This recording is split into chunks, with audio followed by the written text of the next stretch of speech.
The research station Purity moved through the void with a silence that was absolute. Inside, filtered light gleamed on the crystalline carapaces of the Xylans, a silicon-based species whose existence depended on meticulous order. Their matriarch, Ziwila, observed the station's functions from her command throne, her multifaceted body a placid, unmoving statue. Her authority was as quiet and pervasive as the station's recycled air. In this world of hard edges and sterile perfection, Dr. Eris Thorne was a soft, warm anomaly. The human xenobotanist, part of a new diplomatic exchange, felt his loneliness as a physical presence. He was a creature of chaos and moisture in a universe of crystalline logic. The tension began in the briefing room. High Analyst Forlag, Ziwila's chief scientist, stood before a holographic display. His movements were sharp, precise, and dismissive. The data from the Terran probe is unequivocal, Forlag's synthesized voice announced. The hologram showed a shimmering, white crystal. This compound, designated sodium chloride, triggers catastrophic cellular lysis in all non-Terran life forms. Molecular dissolution is nearly instantaneous. Our warning to all galactic species is simple: one touch kills in seconds. Later, in the silent dining hall, the incident occurred. Eris sat before a plate of nutrient paste, its texture reminiscent of wallpaper adhesive. Across the room, a perfect sample of the deadly NaCl floated within a state-of-the-art containment field, a testament to Xylan caution. The other scientists watched him, their curiosity a palpable force. With a sigh, Eris stood. He walked to the display, his movements casual, almost lazy. He tapped a sequence into the control panel, overriding the low-level security field with an ease that stunned the onlookers. The field vanished. Eris tipped the container, sprinkling a generous amount of the lethal white crystals onto his paste. The hall fell into a silence deeper than space. Forlag froze mid-gesture. Matriarch Ziwila's luminous core pulsed with alarm. Eris returned to his seat, mixed the crystals into the paste, and took a thoughtful bite. He chewed, swallowed, and then looked at the perplexed Xylan seated across from him. It was a little bland, Eris said. Could you pass the salt? His request was met not with understanding, but with the high-pitched whine of security drones descending from the ceiling. Alarms blared, bathing the sterile hall in flashing red light. Forlag, his scientific certainty shattered into a million pieces of fear, pointed a trembling, chitinous limb. Quarantine it.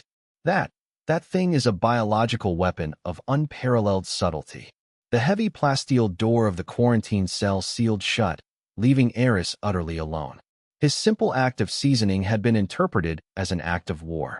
From within his sterile prison, Eris tried to bridge the impossible gulf. It's about electrolytes, he explained patiently over the comms link. Human cells require a saline balance to function. We evolved in oceans of it. Forlag, observing from his lab, dismissed the explanation with a flick of an antenna. Your context is an anecdotal deviation from immutable chemical laws. The data is clear. Your continued existence is a paradox that threatens this station. The communication was severed. Forlag could not allow an anomaly to infect his logic. While Eris languished in isolation, a new threat crept through the station's veins. A maintenance drone discovered a crystalline growth, a blight, corroding a conduit in the water reclamation system. The substance was strangely familiar. It pitted the metallic alloys with a terrifying speed, spreading through the station's circulatory system like a cancer. Matriarch Ziwila felt the station's delicate equilibrium shift. The political fallout from unjustly imprisoning a human diplomat was a significant risk, but the reports of the spreading blight were a direct threat to their existence. In the privacy of her chambers, she reviewed Forlag's increasingly frantic reports, feeling trapped between her scientist's rigid certainty and the growing, undeniable crisis. The aha moment came as a stroke of horror. Forlag, analyzing a sample of the blight, stared at his spectral analysis display. The molecular signature was not just similar to the Earth sample, it was a 99.997% match. A coolant line from a freighter, briefly contaminated by a passing comet fragment rich in sodium chloride, had introduced the compound into their systems. Their purification technology, designed to purge biological contaminants, was actively concentrating and distributing the corrosive poison. He burst onto the command deck, his usual arrogant composure gone, replaced by raw panic. He approached Ziwila, his vocalizer crackling. Matriarch, the blight is the sodium chloride. It's everywhere. The purification systems are accelerating the corrosion. He brought up a schematic, highlighting the decay in red. At the current rate, structural integrity and life support will fail in less than 2 rotations. Ziwila stared at the terrifying projection of her station dissolving from within. Then, her gaze shifted to a small monitor displaying the serene, impossible life signs of the human locked away in quarantine, the only being in the universe who treated the agent of their doom like a common condiment. Certainty had become a cage, and Ziwila knew it was time to break free. Overriding Forlag's frantic objections, she went to the quarantine cell herself. The heavy door hissed open. "Dr. Thorne," she said, her voice devoid of its usual resonant authority, replaced by a quiet desperation. "My station is dying. My chief analyst's science is precise, but it has failed to prevent this. I am asking for your help." Eris listened as she explained the situation. The blight, the corrosion, the timeline. A slow wave of understanding washed over him. It wasn't a plague, it was a plumbing problem. "Matriarch," he said slowly, "what you have isn't a blight. It's a super-concentrated brine solution. For your technology, it's corrosive. For me, it's just very salty water." He proposed a solution that made Forlag, listening over the comms, emit a series of distressed clicks. Eris would have to manually access the central atmospheric processor, an area now completely flooded with the corrosive brine, to reroute the primary coolant flow and flush the system.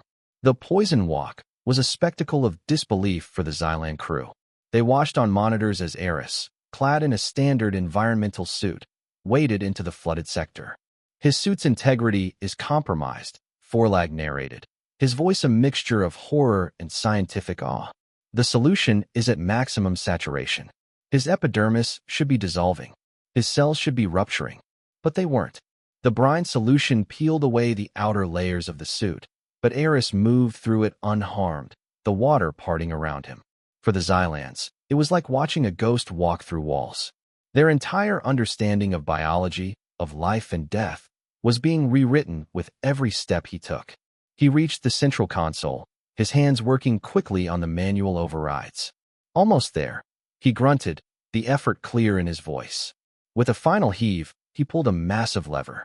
Alarms quieted. Red warning lights shifted to stable green across the station. A collective sigh of relief echoed on the bridge. But on the monitor, Eris swayed. He had saved them, but the extreme exertion and the osmotic pressure of the brine had left him severely dehydrated.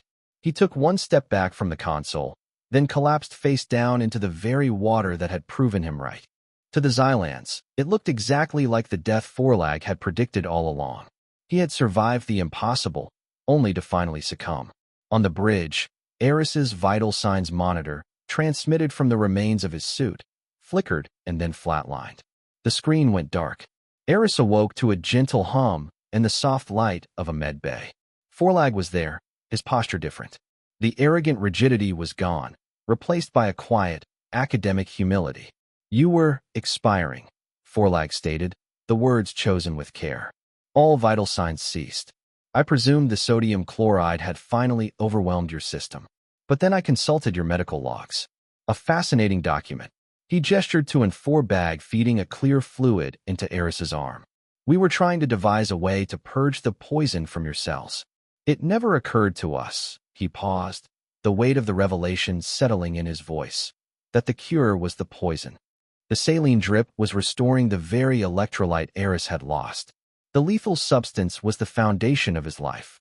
Forlag showed him a datapad, displaying the title of a new research proposal he was writing for the Galactic Council, Biochemical Relativity, Why One World's Poison is Another's Prerequisite for Life.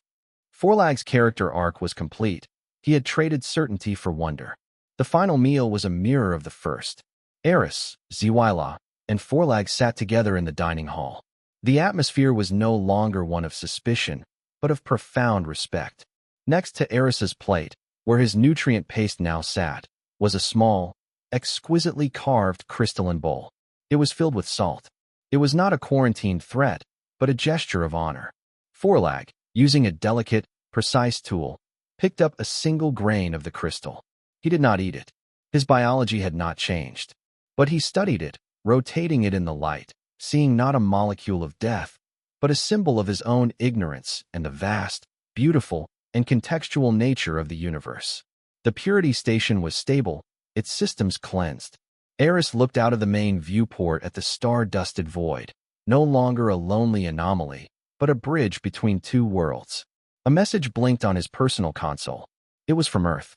Matriarch Ziwila, on behalf of the Xylan hegemony, had formally proposed a joint scientific venture to explore the galaxy's other so-called death worlds. It was to be co-led by High Analyst Forlag and Dr. Eris Thorne. Their journey had started with a misunderstanding over a pinch of salt. Now, it was expanding into a shared quest for discovery, proving that the most dangerous thing in the universe wasn't a strange chemical, but the refusal to see it from another's point of view.